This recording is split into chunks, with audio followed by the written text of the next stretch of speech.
do you use theming a lot in what you Yeah. do? Like most weeks, would you have a different theme?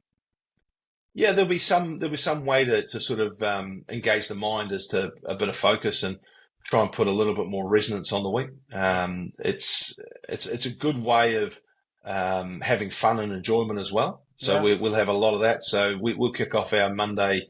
Everyone's in mini team shirts, so we have mini team competitions. We'll get a theme for the week up to say, hey, here's a story. I've used a lot of Mitsubishi ones like the Paris Dakar race where Mitsubishi the Pajero dominated that for years, and the fact that one year we decided to make the one or two cars more than the trigger value of what a production car was and sold them in Japan, so we could use it in the Paris Dakar race to win it. So that's a nice little story. So use those, and away you go, and just keep referring back to it over the course of the week. Um, yeah, so we do a lot of it because the boys like it, and this generation of players probably aren't the rugby treasures that we are. That probably don't watch every game going and just know everything about it. They've got other interests, and we're trying to keep them enthused and energized, and telling stories and using theming for metaphors and a way of explaining things we're doing actually helps with how they learn too, I think. So yeah, we use it a lot. yeah. I don't think. Do you think, in your opinion, corporates could do a lot more of this? Because I don't think many do it. Theming. They could do. I think there's the monotony of, and I use monotony in the nicest way because we've all got to go to work and perform our Yeah, tasks and work with other people and the like. But I think it's probably something that could definitely be adapted to it. And you know, a happy, enjoyable workplace where there's something going on that people are talking about that's a bit different, and it just brings energy. And the one thing for us is that, and you guys know this, being professional rugby players, is if you get Monday right, you've got a chance to nail Tuesday. And then if your Wednesday's your day off, you've got to get your recovery right from that so that you can nail Thursday. And if you nail Thursday, your captain's run Fridays might be all right. But then if you nail captain's run, you've got a really good chance for Saturday. So it's just that day to day continual sort of improvement that everything builds on the next day. So we can't miss a day.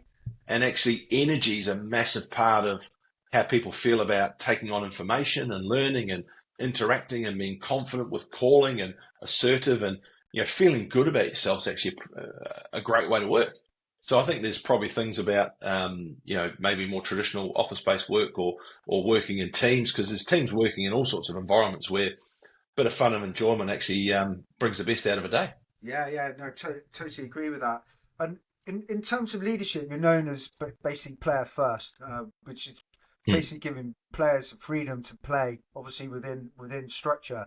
But I think you've said somewhere that that's a superpower in pressure environments. I mean, how would you describe that? Why would you say it's a superpower?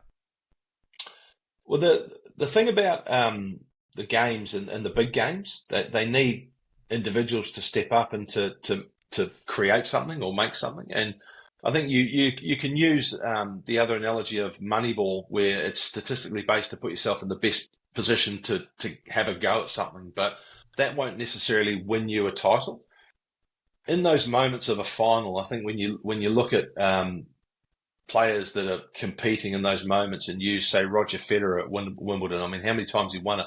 He was just special enough that he had that little bit of X factor to win the game in the big moments. And I think that's why you've got to have the holistic view. Yes, it's player, but it's probably even the person before the player. That if the person's feeling great, the player feels great, the player can perform, because you're wanting them to be free and in coaching sort of skill set talk, you want them to be unconsciously competent, that they are literally able to take the information and react with their skills to execute. And so when you think about those players that we talk about, oh, he's got so much time, and it's just so much time on his hands, he can do anything. It's because they're really free and they're taking on the information and reacting straight away, rather than 2 or 3 seconds later, which would be consciously competent, where they would go, oh, I should have done that. So you want them to be free in that moment. And the very best players, they're always free.